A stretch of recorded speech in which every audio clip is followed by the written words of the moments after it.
Here we are. So, come to the south of France. We're on episode 3 of Adam Blythe Maybe on a Bike. You can tell today I'm not. And my next guest is a special one. He's behind me now, you'll see him in a minute. Green jersey wearer, world champion, classics winner. One of my heroes when I was actually growing up, but here he is, the housewife's favourite. Hey! Thor Hushovd. How you doing, mate? Nice to see you. Good to see you. Looking good. Thanks, mate. I was inspired by McEnroe. Yeah, so you got inspired from something. Yeah, I don't know what exactly. This is not ideal. What happened since last time I saw you? I just put on tighter clothes. So we're going to play a bit of paddle tennis. Tennis paddle, what is it called? Yeah, paddle tennis. Paddle tennis. Thor plays this quite a lot, so I'm going to get my arse handed to me. That's my new thing, I love it. But you do a lot of things. You do this, other things. Right, rules are, Thor's going to tell me. Thor? Yeah, okay, so when the rules? you serve, you play cross. You have to, it's like tennis. Normal tennis, yeah. Yeah, but basic rules, when you play, you just have to get it back and you have to land on your side. In this bit, or anywhere? Yeah, but you know, if you come with a high ball up here, I can take it before it land. Okay, right, yeah. But if I think you shoot a hard one, you're going to hit the glass or the side walls, I wait and it's out. And then hit. Yeah. Oh, so if you wait. Yeah, and if I shoot like this, it's out. Really? Yeah. But if I shoot like this, you know, it's in. It has to hit the floor first. Yeah. Right. That's not helpful for me because I'm not very strong. But you know, the thing is, if the player on this side shoot a long ball and it land like this, close to the wall, you have to take on the way back. You know, that's the same concept as the squash. Have we got a ball boy? I feel like that's me and you. I feel like, all right, we're going to need it. So 2 good ones. I feel like my back is going to be tired after this. Should we try? Yeah, let's do it. Right, good luck, mate. Remember, friendly game. Friendly game.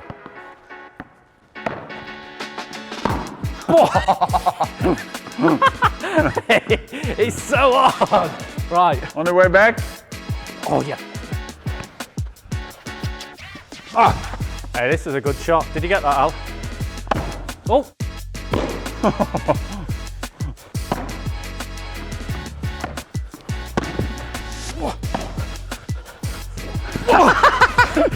Here, another one. So hard. I know what I'm going to do now. Ready? Yep. Ooh. Almost. What do you do now? Oh.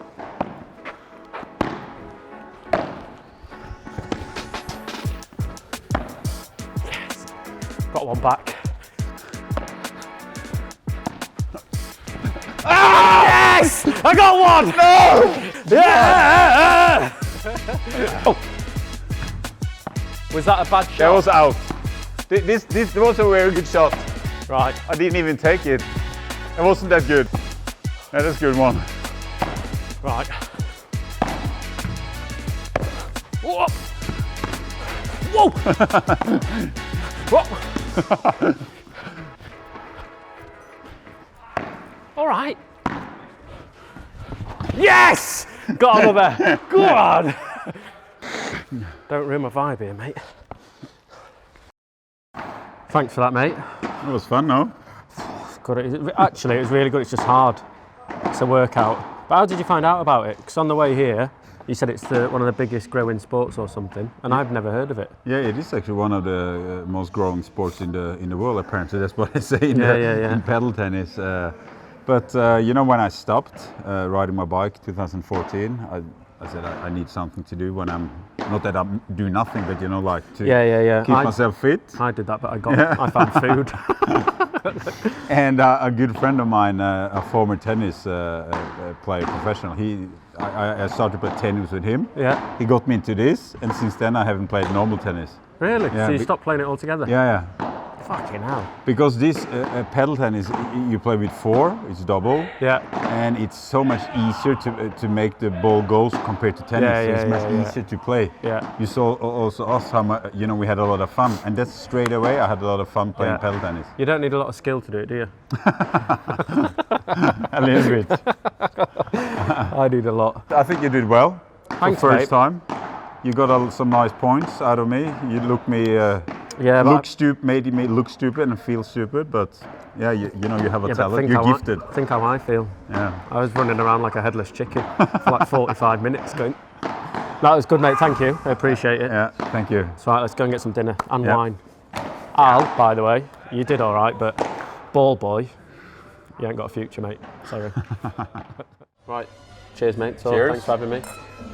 Thanks for coming to Monaco. Yeah, thanks for hitting my arm in paddle tennis. This is I have to do this now. It's almost embarrassed how many points you got today. So you played well. I'm going to take it up when I get home. I'm going to be like my local hero of paddle tennis now. Start your own paddle club. Do you know what though? I said to him before I got here, I was like really nervous about it because I can't play tennis. You know that tennis is a lot longer, isn't it? Yeah. And I cannot get, when you hit it and you get the top spin. Yeah. I cannot do it. So it'll either go waff or hit the net. But this, you can do it where it hits the wall. Exactly. So it was perfect. But my arm is a bit tired. Good fun. It was good fun. But you can feel it. I feel it in my legs. You've been running. Yeah, I've been running a bit, but I can feel it in my arm more than anything. It's because I've got like bingo wings under here. Flopping. Bingo wings. But it is, isn't it? No, but I enjoyed it, mate. It was really good, really good. So this, we talked about dodgeball. You still ride a bike? A little bit. Little bit. Running? Tennis? No. No tennis? No tennis. Just paddle tennis? Yeah, just paddle tennis. Beach volleyball? Sometimes. Do you really? Yeah, because 2 of my good friends, they are former professional beach volleyball players. No way, so you don't play it? Yeah, it's good. I love that. That's actually really fun, and it's a nice beach volley. I feel like you only play summer sports. Oh no, you went skiing last week. Yeah, skiing. I came home from skiing yesterday. Actually, now we're on this, you used to be national champion at cross country skiing, didn't you? Yeah, in local from this. From where I'm from, not Norwegian champion, because obviously in Norway the cross country skiing level is quite high. But I was 13th in the championship once. But how old? Then I was 14, was it? Yeah, 14. Oh, so you're still quite good at it then? Yeah.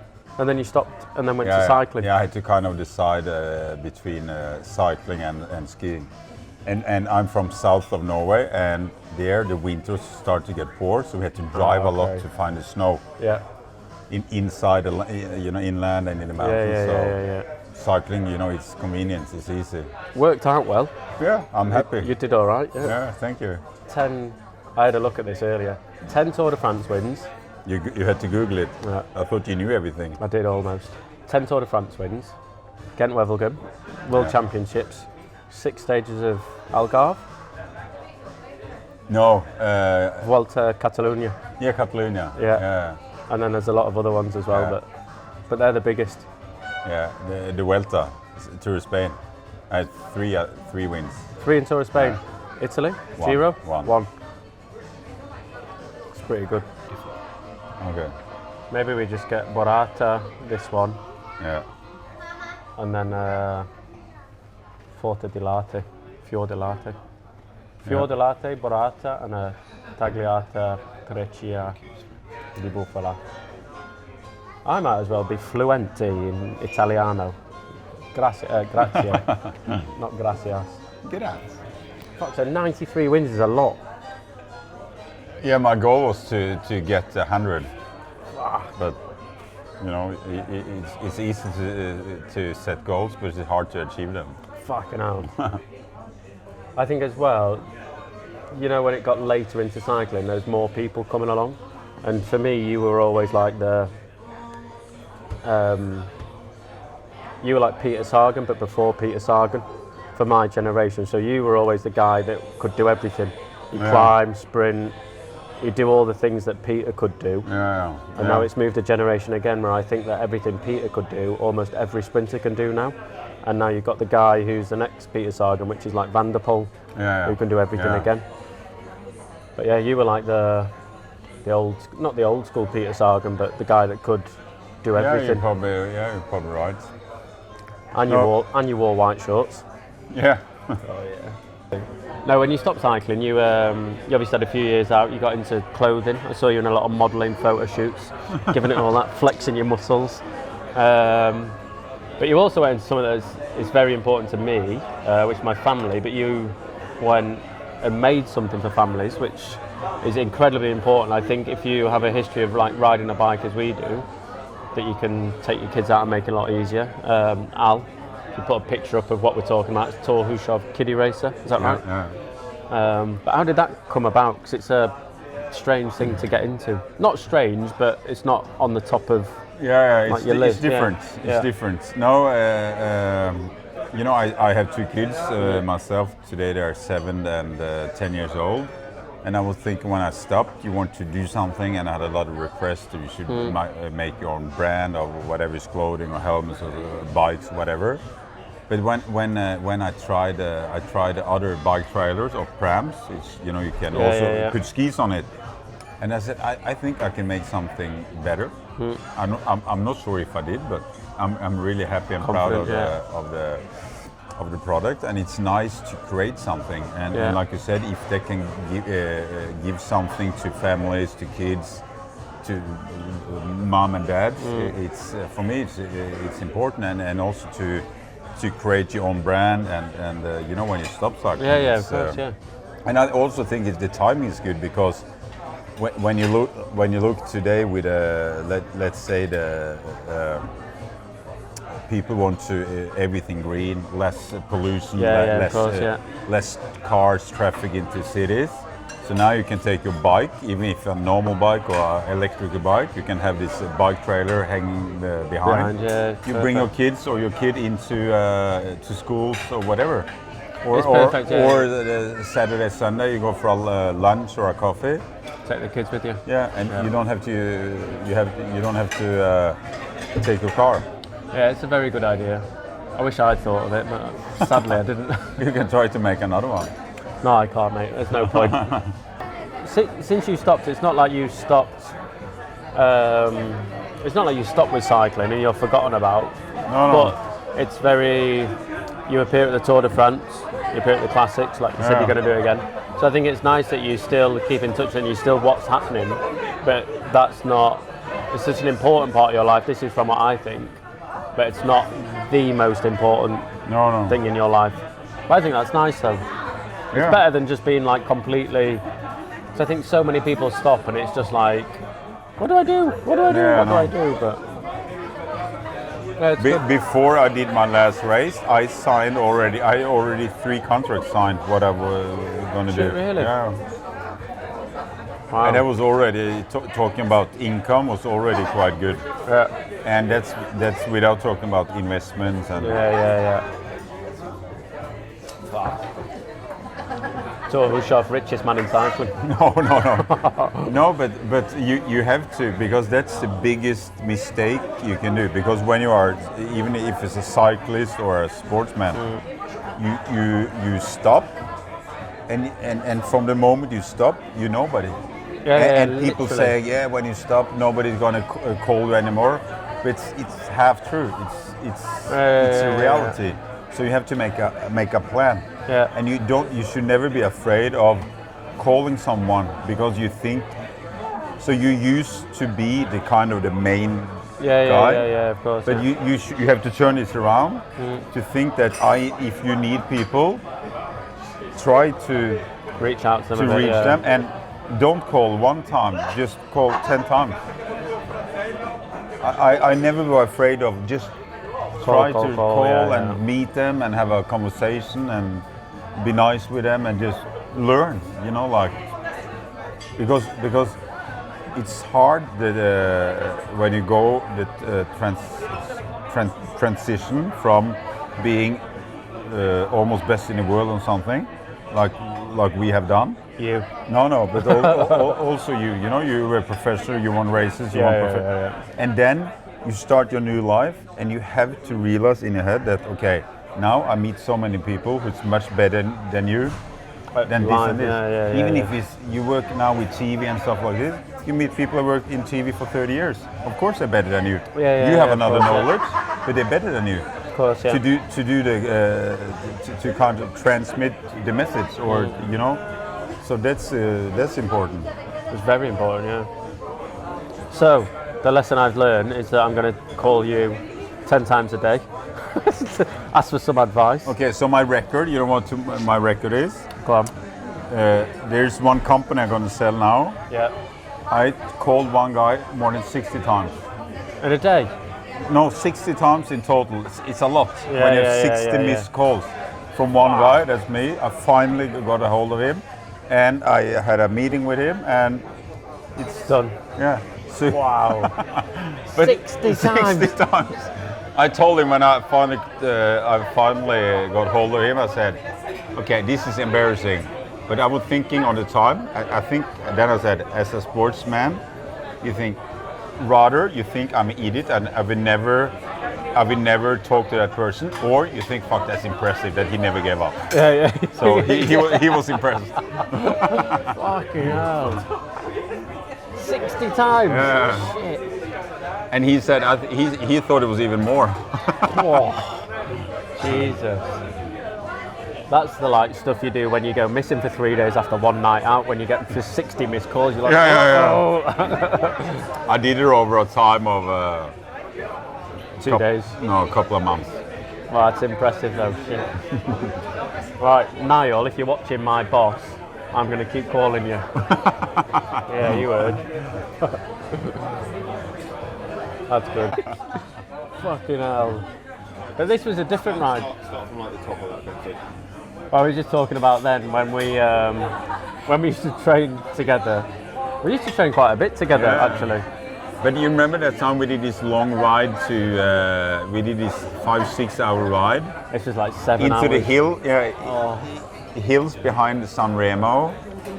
And then we had down the valley, we did a few sprints, so we said, the loser of the sprints, in total of I don't know, 6-7 sprints, he's gonna pay the coffee. The coffee, you know, with a sandwich in San Remo. I remember this sprint because we did one just before. It was in between Cipressa and Poggio, and it was in the valley, and it was like 25-second sprint. and then you won. Yes. Yeah, congrats. Thanks, mate. And then we have this. You order a lot. I remember you order a lot because I had to pay. Bottle of Dom Perignon.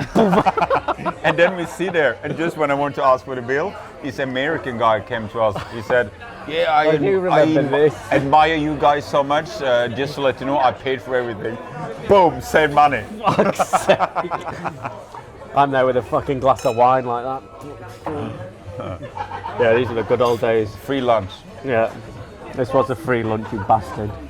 But we did a lot of training together. Another training we did, this one. Yeah, that was a funny one. So we went to San Remo once. Can you see this?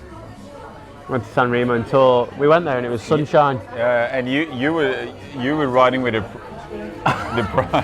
the nice umbrella, which is I think LGBT umbrella that I got rode back. But yeah, I rode about. I got Dolce Aqua with this almost. It didn't like the wind though. No, it didn't like the wind. No. No, we have some nice stories. Yeah, we got a lot of nice ones. This is when times were fun. Yeah. A lot of stories we can't tell on camera, as you said before, Thor. It's not that bad. No. Oh, are you having dessert? No, thanks. I'm full. You? Are you actually full? Yeah. Really full? Full. I bet you're thinking about being full. You want? I think I could eat it. Do you need it? No, but I want it. I'm indulgent, Thor. I want this stuff. Would you not have it? Are you full, or would you think? Yeah, no, I'm full. Completely? Yeah. You couldn't eat anything? I could, yeah, but why should I? Then when I come home, I regret. Come on, right. Tiramisu. You want a tiramisu? Should we share one? No, I don't like tiramisu. Oh, What do you like? We can ask the menu. Okay. Maybe we'll have a dessert wine or I something. can have a glass of red wine for dessert. Okay, yeah, let's do that. We'll have one bottle of red. One bottle of red Magnum. And a tiramisu. And a tiramisu, yeah. I'll have the tiramisu. But you had few already. Tiramisus. No. No? No, not yet. Look at that. That's bad. No tiramisu tonight. Oh, you look good, Adam. Do you know what? Adam Blythe, the rider with the most style in the peloton. Thanks, mate. I appreciate that. Although I did see this picture of myself today. Yeah, but it looks nice.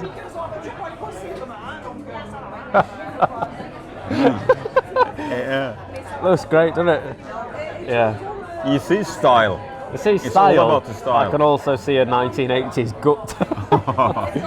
Yeah, but that's just from the start. You will get it back.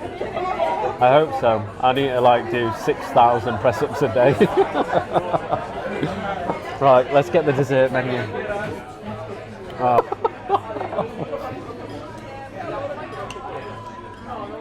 Oh, but if you could taste this.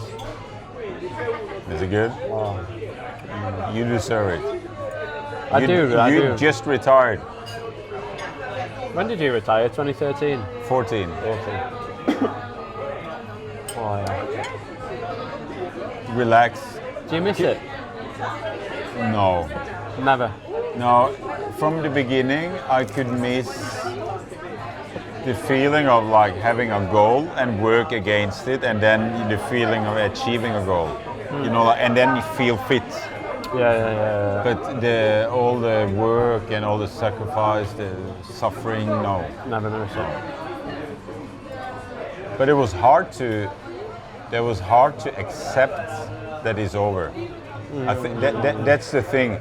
An athlete have to understand, or a bike rider. It's to take the decision is difficult, but accept that it's over, that's even more difficult. But when you kind of pass that, I think it's easy. Did it take you a long time or not?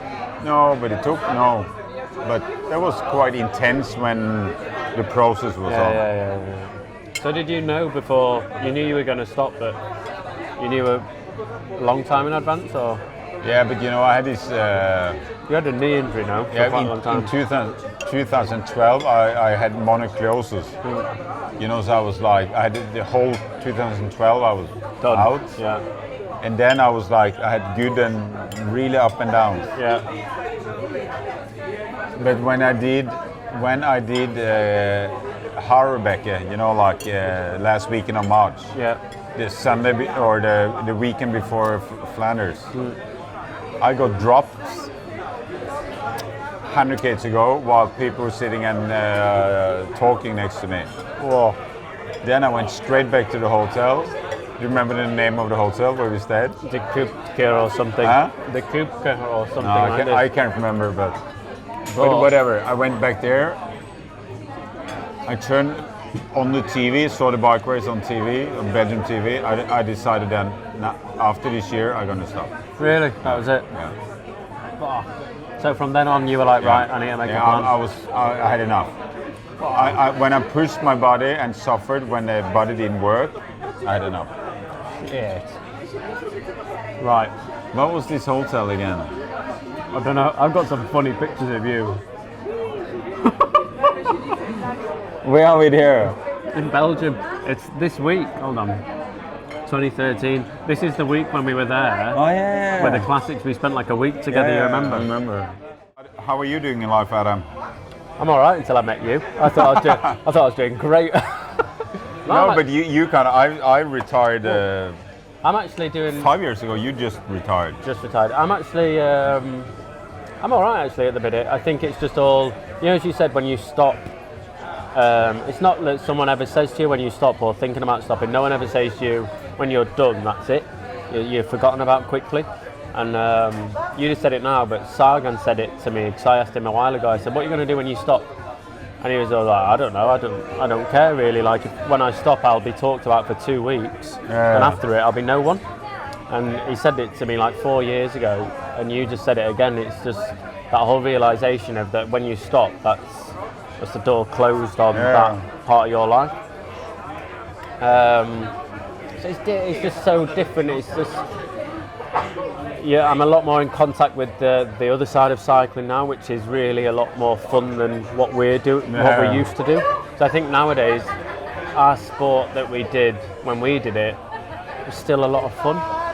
But you know, now when I look at it, I'm just like, I'm not having fun anymore, guys. It's just like taking it to another level of professionalism, which is great. But if I was still in that sport, I'd have to question like my family time, what I'm doing with the kids, everything. So yeah, it's completely different. But I'm all right. I think I'm agree. I don't think they have that much fun as we did, but I think no one had that much fun. No, but I still think they love their job as much as we did. They love it. Yeah, for sure. And you think you're fortunate to have that chance in your life to do what they're doing or what we did. Yeah, for sure. I think through that though, I think that's a love for it, and when you do it, but I think it comes down to, someone asked me this recently, they said, would you, if you could wish yourself to winning the Tour de France tomorrow, stop what you're doing now but have the Tour de France as your title name, but without any benefits, would you do it? And I said, probably not. So I think if you ask this, Sir Bradley Wiggins? No, it would make sense for Bradley to ask it. But just a normal guy, and I was thinking, you know, if I didn't have to do anything and I just went to the Tour de France, I won it, and it was just a title, nothing more. It's great to have, but is it going to support my family for a bit? No. Is it going to do that? No. No. So then I probably wouldn't do it, which is sad when I think about the answer. But the reality is with it, it's not. Cycling stops eventually. Yeah, when it's over, it's over. It's not like you can do it 80% or 50%. It's not when you're 10 kilos overweight either. No, but it's good. I'm enjoying retired life. I can drink wine. Yeah, that's good. With my friends. Cheers, Tuff. Cheers. Thanks for doing this, mate. Yeah. Cheers. Cheers, Al. You can talk, you know. People know what you sound like. I have a microphone. Oh, they'll hear you.